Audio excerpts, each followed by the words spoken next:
Hello, good evening, and welcome to session or episode 81 of the Chronicles of Nidum, run by us here at Dice of the Beholder and streamed on the ever-accommodating heavyweight RPG. Yes, hello, episode 81. Decided to start early because everyone was very ready. What is going on? Have I frozen on the stream?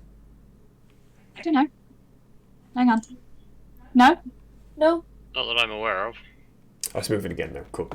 Yes, Okay. So, hello. So, before we get into tonight's session, which I'm very excited for, a couple of words, obviously, about our sponsors. First and foremost, as always, is Loki Battlemats. Sponsors of all of Dice of the Beholder's Dungeons & Dragons content. They are a UK-based TTRPG accessory creator. Their many books of battle mats, little, big, giant sizes, and their modular book sets are full of amazing artwork that add an awesome backdrop to any tabletop game. If you are interested in finding out more, please search LOKE Battle Mats on Facebook. Same on Twitter. Or you can visit lokibattlemats.com to view their amazing artwork and shop their physical maps, or drive through RPG to shop their digital ones. Our second sponsor... Mr. Chair things. Right. Thank you. Our second sponsor is Blink Dog Dice. We love them. A small dice maker based in Cardiff. You can see amazing examples of their work available on their Etsy store. And all of them, well, a lot of them are owned by us. If you want to, please search Blink Dog Dice, all one word, on social media platforms, and the same goes for Etsy as well. Go along, show them some love, and buy as many dice as you possibly can. Not a sponsor, but Sirenscape provide the amazing ambient sound for our streams, and they can for your streams or games if you want them to as well.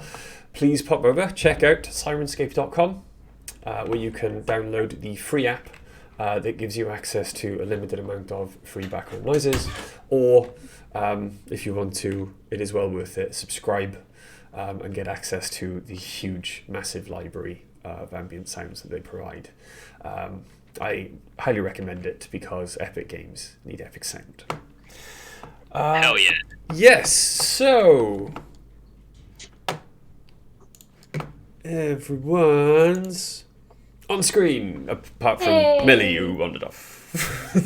Hello, people. Hello. I can do this now, actually, while Millie's not here, because she won't be so horrendously uncomfortable if I do it when she's not here. Yes, so we finally have, before we get into tonight's session, we finally have an updated quill. Oh my goodness, yes. There you go. So there is now a cat face where once was the sepsis placeholder. Hey, look at me. Hey. But because it's kind of, because obviously that is then a celebration of A, Quill, and B, Amelia's hard work that she's putting into drawing all of the characters at the moment. I also thought we'd update all of the other ones as well. So, Except for you. except for me, because she doesn't like drawing real people, apparently. So we've got cool, scarred, battle-worn Ace, who's older now. Dice with their mess of hair. Oriana with their brand new crown. My tiara. And Quill, who's actually a tabaxi, not a sack of cloth. This is true. Oh, last time. Yeah, Mill, I've updated the character portraits for everyone.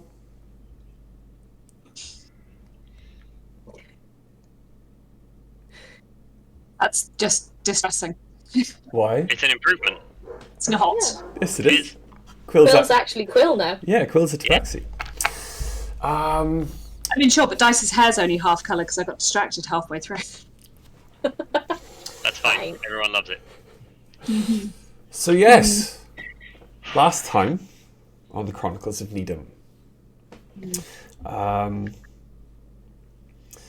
after obviously the resounding victory against the Ice Giant, you were invited on a shopping excursion with the prince and the court and the remaining competitor the night before the final.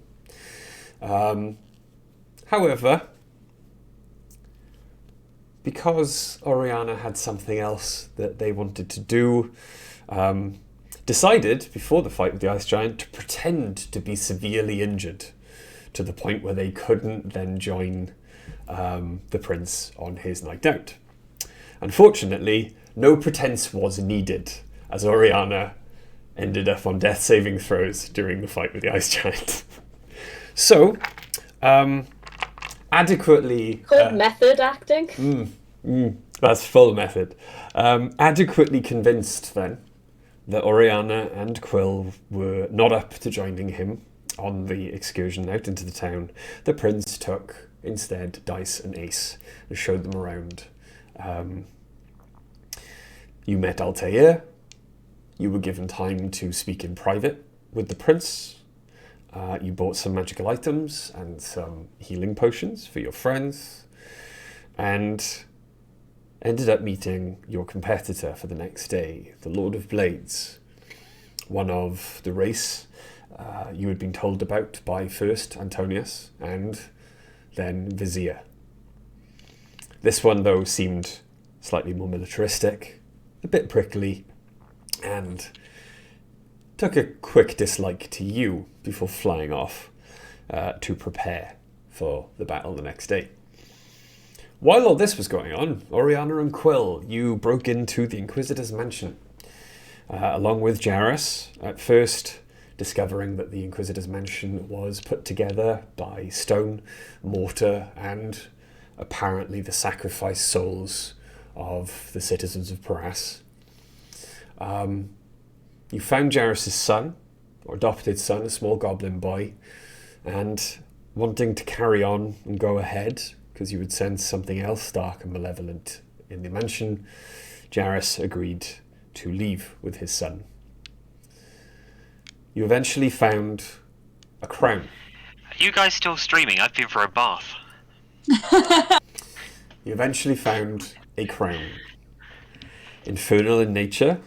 When you touched it, you were, as far as you're aware, momentarily transported to the Nine Hells, where you met with an entity you believe to be Asmodeus, eternal prince of all of the Nine Hells, and apparently your grandfather. His attempts to take the crown from you failed. His attempts to keep you in the Nine Hells also failed. And, though no time had passed for Quill, you eventually returned to the basement of the mansion. You quickly escaped with Quill, only to be faced by the group of infernal, demonic gargoyles that you had spied living on the roof of the mansion. You quickly discovered that these were, or this was what became of the harem that the Inquisitor was supposed to have. Murdered, experimented on, warped into the creatures you saw before you. You commanded them free themselves, and so they did. And now all of you have returned, exchanged stories, and gone to sleep in gone to sleep in Apolliteus' camp. And I am attuned to my crown. Yes.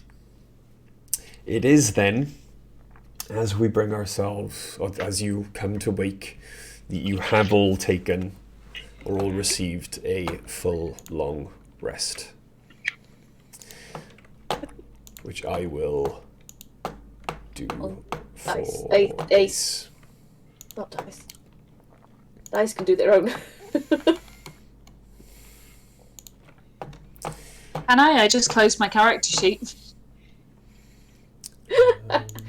Think you're gonna need it.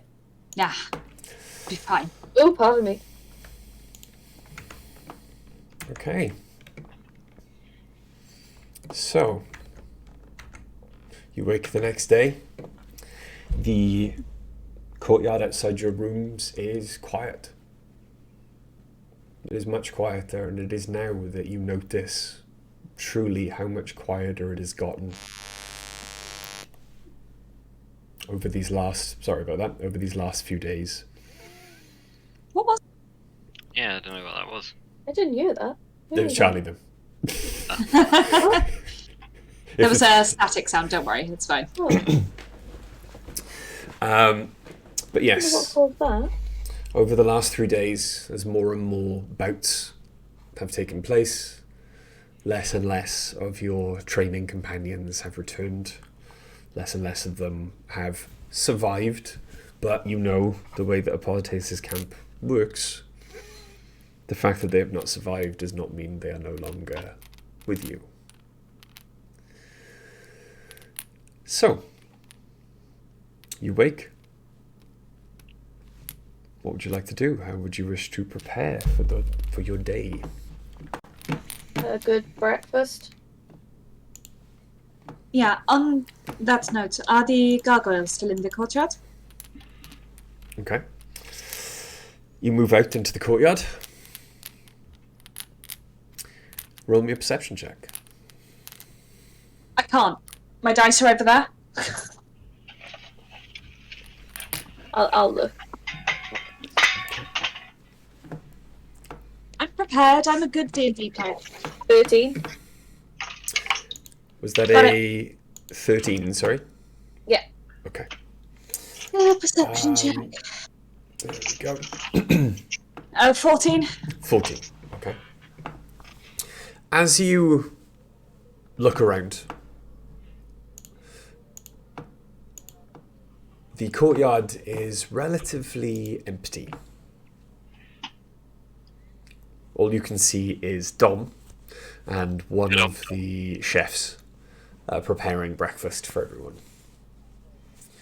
As you look around the courtyard, there are very few hiding places that the gargoyles could have gone.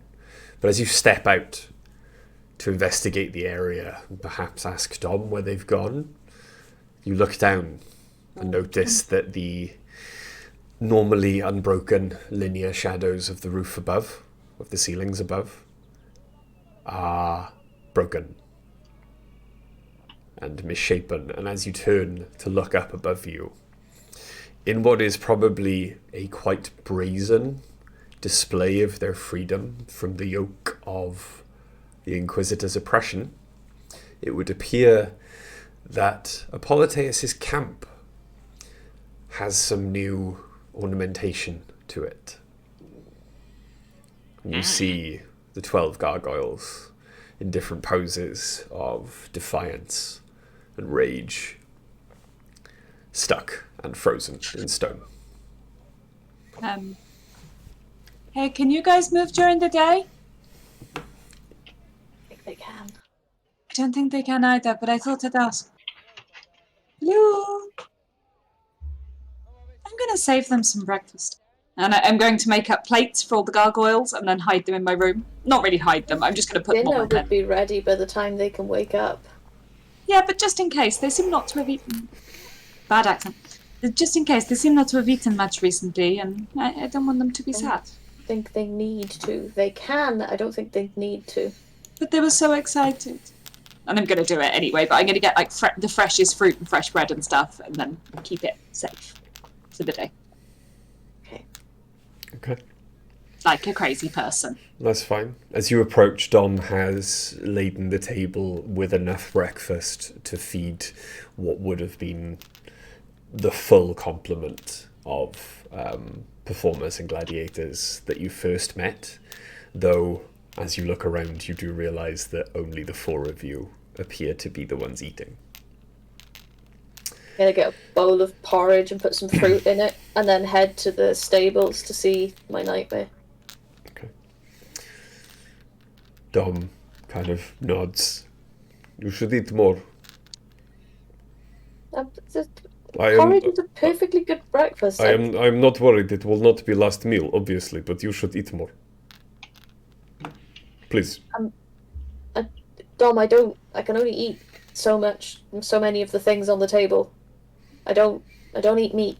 I will make you lunch. You take with. And she walks back Yeah, over I'll and just starts sit down in the middle of the... starts like packing food into a pack. Yeah, You look I'll just hungry. sit down in the middle of the Colosseum for a picnic halfway through the fight. Yeah. I'm just going to take my bowl into the stable. Okay. The Nightmare and the Cerberus, as soon as you walk into the stable, appear happy to see you. The Nightmare snorts. Small jets of flame appear out of its nostrils, and it kind of bends down to be stroked. As you approach, it is the regular sensation of being, like, the closer you get, the further you slip into a bath of scalding hot water. The Cerberus comes up and kind of nuzzles your leg and kind of shakes its head, and magma slobber kind of burns the ground around you, but it quickly cools. My babies. Do I take you two with me today?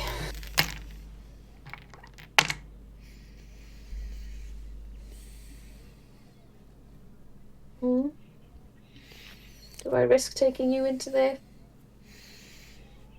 I feel like the whole point of me bringing you out here was that you wouldn't be used to fight anymore. Are you speaking out loud to them? Yeah. Okay. In common or infernal? Infernal. Okay. It's a donkey. At your, I know, it's passing by. As you ask the question of them out loud, the Cerberus sits down. Both of the heads, while one is normally slightly dumber than the other, lock their eyes on you. And you can see that they both have their mouth closed, staring intently at you. The Nightmare just kind of looks in your eyes and nods slowly. You want to fight? The Nightmare rears up, whinnies and snorts. Okay. Well, we're going to need all the help we can get, so that's nice. I guess the two of you are coming out with me today. I'll come pick you up in a bit. They seem much happier as you leave. I head back out to the breakfast table and eat some more just to satisfy Dom. They seem much, much happier as you leave. Quill. Hello. What are you up to? I think Quill is actually like...